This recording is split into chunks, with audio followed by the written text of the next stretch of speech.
वंदे मातरम साथियों, आप सभी का कर्तव्य आइस स्टडी में स्वागत है। आशा करते हैं कि आप सभी लोग स्वस्थ और खुश होंगे।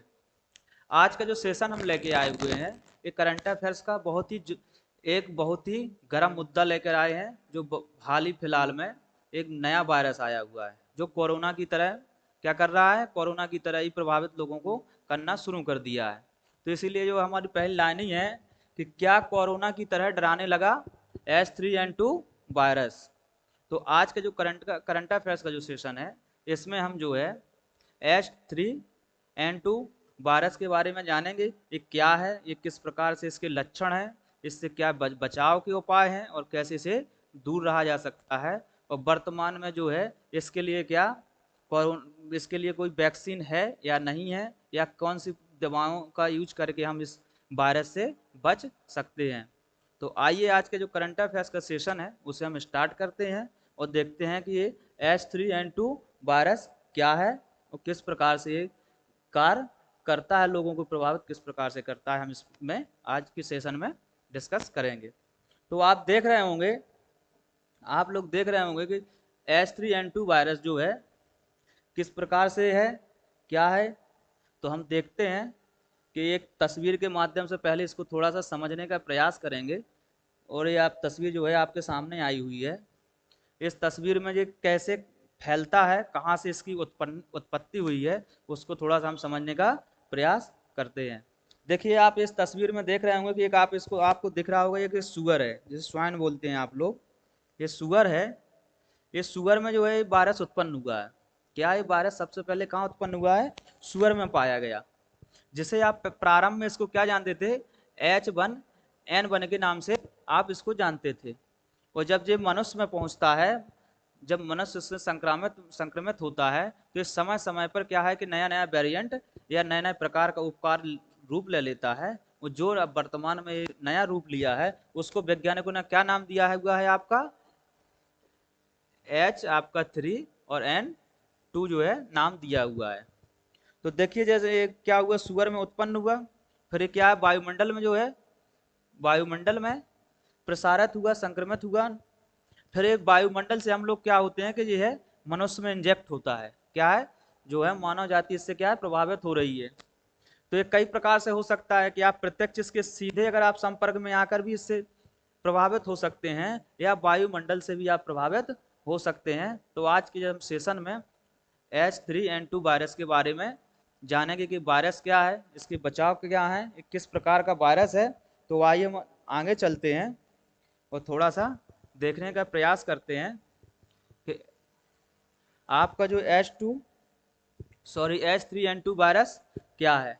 तो देखिए, ये क्या है वायरस? H3N2 वायरस एक गैर मानव क्या है, एक गैर मानव इन्फ्लुएंजा वायरस है। यानी इसकी जो उत्पत्ति हुई है इस वायरस की, जो किसमें, मानव में ना होकर एक जानवर में इसकी उत्पत्ति हुई है, और जानवर से ही जो है मानव तक पहुंचा है। तो ये क्या है, मानव इन्फ्लुएंजा वायरस है। अब इसमें हमको ध्यान रखना है कि ये हमारा क्या है कि परीक्षा के पॉइंट ऑफ व्यू से कितना महत्वपूर्ण है। परीक्षा में आपके पूछ सकता है, चाहे आप यूपीएससी की आप परीक्षा दे रहे हो, चाहे आप पीएससी की परीक्षा दे रहे हो, एमपीपीएससी की आप परीक्षा दे रहे हो, एसएससी की आप परीक्षा दे रहे हो, या कोई भी अन्य गवर्नमेंट एग्जाम दे रहे हो, उसमें ये पूछ सकता है कि जो H3N2 वायरस है वो किस प्रकार का है, गैर मानव जनित वायरस है, मानव जनित वायरस है, या इनमें से दोनों है या कोई नहीं है। तो आपको रखना याद है कि गैर मानव जनित इन्फ्लुएंजा एक वायरस है। अब इसका ये क्या एक सामान्य रूप से किस में पाया जाता है, ये भी आपका यहाँ से क्वेश्चन बन सकता है कि ये जिस प्रकार का वायरस है वो किन में पाया जाता है, किस प्रकार के जानवरों में पाया जा सकता है। तो दे देगा आपको ऑप्शन में, दे देगा घोड़ा, घोड़ा दे देगा आपको, हाथी दे देगा, या कोई अन्य जानवर का नाम दे देगा, और उसी में आपको ऑप्शन क्या डाल देगा, सुअर। तो आपको क्या करना है कि H3N2 वायरस कहाँ से आया है? सुअर से आया हुआ है। तो यहाँ से आपके दो प्रकार के प्रश्न बन सकते हैं और हमको इसके बारे में जानना है। और सामान्य जानकारी में भी आप लोग जान सकते हैं कि जो इस प्रकार का जो वायरस होता है वो क्या है, वो किस प्रकार के इसके लोगों को ये कैसे कैसे प्रभावित करता है। अब इस पे आप लोग ये सोच रहे होंगे कि हम यहाँ चर्चा क्यों कर रहे हैं। तो चर्चा इसलिए कर रहे हैं कि क्योंकि ये कोरोना की तरह लोगों को डराना लगा है, और भारत की गृह स्वास्थ्य विभाग ने, भारत के केंद्रीय जो स्वास्थ्य मंत्रालय या विभाग है, उसने इस पर जो है अपनी रिपोर्ट भी जारी की है, उसकी समीक्षा बैठक भी ली हुई है, और हाल ही में अभी नीति आयोग ने भी अपनी आपातकालीन बैठक बुलाई और इस पर चर्चा कर रहे हैं H3N2 वायरस पर। तो इसलिए हम आप ये सेशन आपके लिए लेकर आए हैं, और ये आपके होने वाले एग्जामों के लिए भी और आपकी सामान्य जानकारी लिए भी बहुत ही अति महत्वपूर्ण है। तो इसको हम देखेंगे और समझेंगे। अब जो ये वेरिएंट है, जो क्या होता है कि मनुष्य में फैलता है, तो इसे वेरिएंट वायरस कहते हैं। क्या कहते हैं? वेरिएंट वायरस कहते हैं। एक तरह का फ्लूएंजा फ्लू है, और लेकिन जब ये सुअर से या जानवरों से जब मनुष्य में फैलता है तो हम उसको क्या कहते हैं? वेरिएंट कहते हैं। और जिससे उस, ठीक है, इसीलिए इसका नाम क्या रखा है? इसका नाम रखा गया है H3N2 वायरस।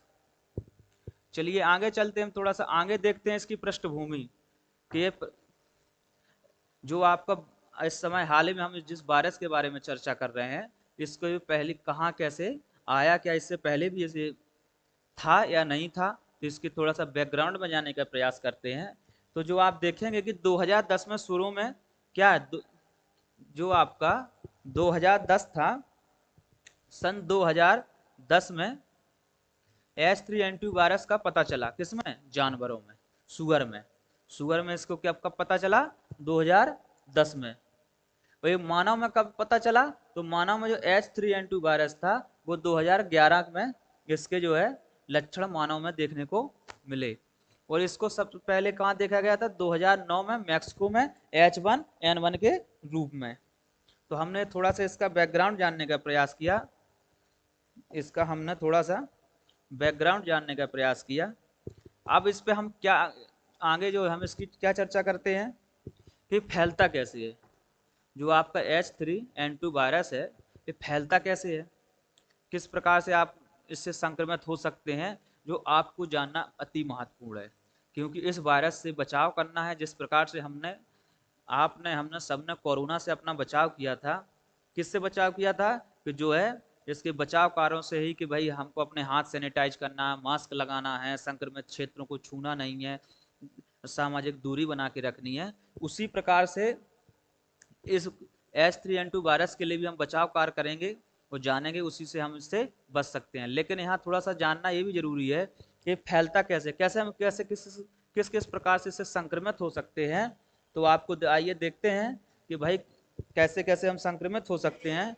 तो पहले तो आप, यह एक प्रकार का कैसा है? संक्रमित वायरस है। किस प्रकार का वायरस है? संक्रमित वायरस है। संक्रमित का मतलब होता है कि जैसे क्या होता है कि ये क्या होता है कि आप बिना छुए भी एक व्यक्ति को, आप बिना छुए, क्या है, एक व्यक्ति को बिना छुए भी आप उससे, बिना छुए क्या है, आप उससे संक्रमित हो जाएंगे। यानी हवा के माध्यम से भी हो सकता है, या किसी अन्य के माध्यम से आप एक व्यक्ति से दूसरे व्यक्ति के संपर्क में आए बगैर भी संक्रमित हो जाएं, उसको क्या कहते हैं? संक्रमित बीमारी कहते हैं। ठीक है, तो ये क्या एक प्रकार की ये संक्रमित बीमारी है, और इस संक्रमित सूअरों के संपर्क में आने से भी फैल सकता है। संक्रमित सूअर के हवा में छींकने या खांसने पर भी बने संक्रमित बूंदों के माध्यम से भी हो सकता है। संक्रमित वस्तु या चीज के संपर्क में या छूने से भी हो सकता है। कितने प्रकार से देखिए फैल सकता है? हवा में मौजूद वायरस को सूंघने से, यानी कि जब आप कोई संक्रमित व्यक्ति है, उसने खांसी ली, छींक ली, या कोई शुगर है उसको भी अगर किसी प्रकार का इससे संक्रमित है H3N2 वायरस से, और वो वातावरण में छींकता है या खांसता है, और आप भी स्वस्थ हैं और उसी के बगल से उसी समय गुजरे, तो आप भी जैसे ही सांस लेंगे तो वो मुंह या नाक के माध्यम से आपके अंदर चला जाएगा, और आपको भी इससे क्या है? संक्रमित कर सकता है। इसलिए आप ये है, इस प्रकार से भी आप संक्रमित हो सकते हैं। चलिए आगे चलते हैं। तो इन सारी चीजों का आपको थोड़ा सा ध्यान रखना कि हम किस किस प्रकार से H3N2 वायरस से संक्रमित हो सकते हैं।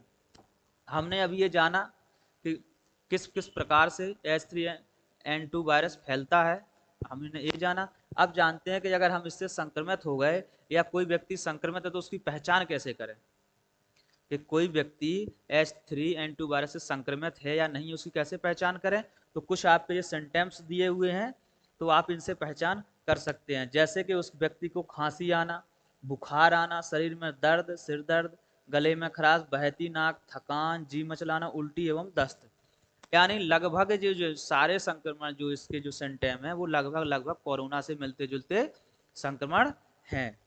तो अगर किसी भी व्यक्ति में इस प्रकार के आप संक्रमण देखते हैं, सिम्टम देखते हैं, लक्षणों को, तो आप आसानी से पता लगा सकते हैं कि कोई व्यक्ति कोरोना से या H3N2 वायरस से संक्रमित है। ठीक है, तो अब इसके क्या हम देखेंगे, थोड़ा सा बचाव के उपाय देखेंगे, किस प्रकार से हम इस वायरस से अपने आप का बचाव करें। तो देखिए, पहला तो है कि संक्रमित व्यक्तियों से दूरी बनाए रखें। जो पहला है आपका बचाव, वो सबसे क्या है कि आपको संक्रमित व्यक्तियों से दूरी बना के रखनी है, मास्क लगाकर रखना है, आपको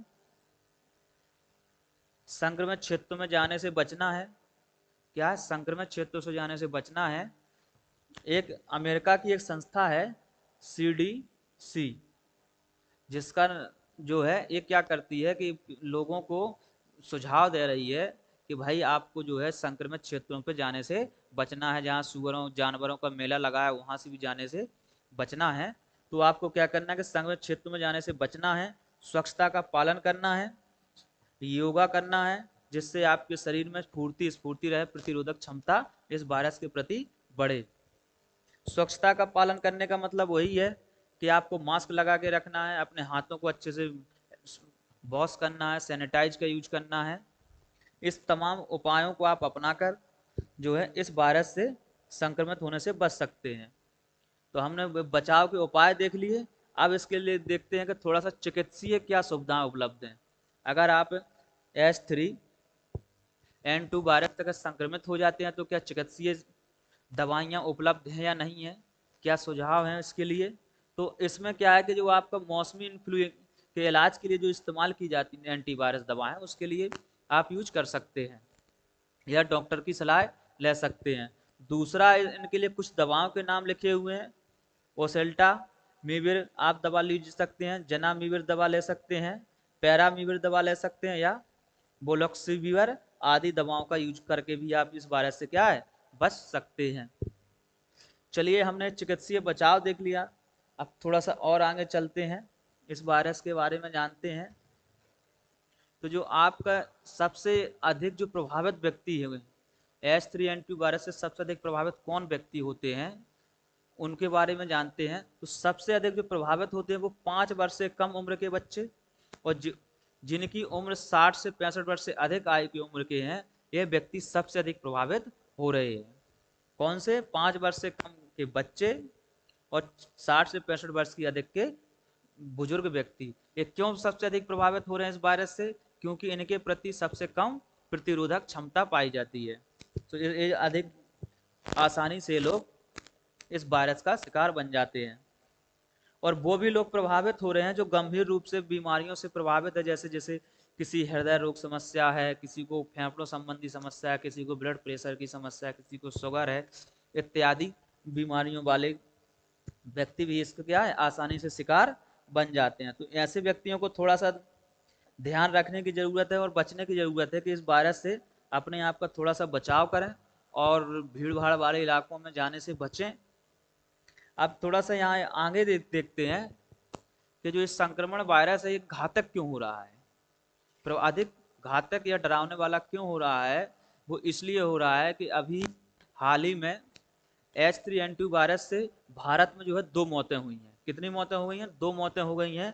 पहली आपकी बेंगलुरु में हुई है, जो वो बुजुर्ग थे, लगभग 80 से 85 वर्ष की उनकी आयु थी। और एक हरियाणा के जींद जिले में भी एक बुजुर्ग व्यक्ति की मौत हुई है। तो इसलिए जो है कि इसकी अब इस वायरस से मौत होने लगी है, तो एक थोड़ा सा घातक होता चला जा रहा है। और इसी को रोकने के लिए या इसी की समीक्षा करने के लिए नीति आयोग ने आपातकालीन बैठक बुलाई हुई है। तो अभी देखते हैं कि भारत में इसके सक्रिय मामले कितने हैं। तो स्वास्थ्य विभाग की रिपोर्ट के अनुसार अभी लगभग 3038 जो है सक्रिय एक्टिव केसेस हैं। थोड़ा सा और आगे चलते हैं। तो हमने इस तरीके से हमने कोरोना की तरह डराने वाले H3N2 वायरस को देखा कि वायरस होता क्या है, इसके क्या लक्षण हैं, इससे क्या बचाव है, इसके लिए क्या वर्तमान में अभी दवाइयाँ की उपलब्धता है क्या, और इस वायरस से कैसे बचा जा सकता है। तो बस यही थोड़ी सी आपको जानकारी देनी थी। और आपको अभी इसके लिए मैं बता दूं कि जिस प्रकार से कोरोना के लिए एक वैक्सीन आई हुई है, फिलहाल में H3N2 वायरस के लिए अभी कोई वैक्सीन नहीं हुई है, लेकिन कुछ प्रारंभ में इसके कुछ कार्य किए जा रहे हैं, वैक्सीन बनाई जा रही हैं और उसके जो है सकारात्मक रिजल्ट भी मिल रहे हैं जो इस प्रकार के वायरस को रोकने में सहायक हैं। तो बस हम यही आप सबसे आशा करते हैं कि एक मैसेज था कि आप लोगों को थोड़ा सा इस नए वायरस के बारे में जागरूक करना था, आप लोग इस वायरस के बारे में जानें, इसके लक्षणों में, इसके बचाव में, और अपने आप को सुरक्षित रखें, स्वस्थ रखें और खुश रहें। जय हिंद, वंदे मातरम।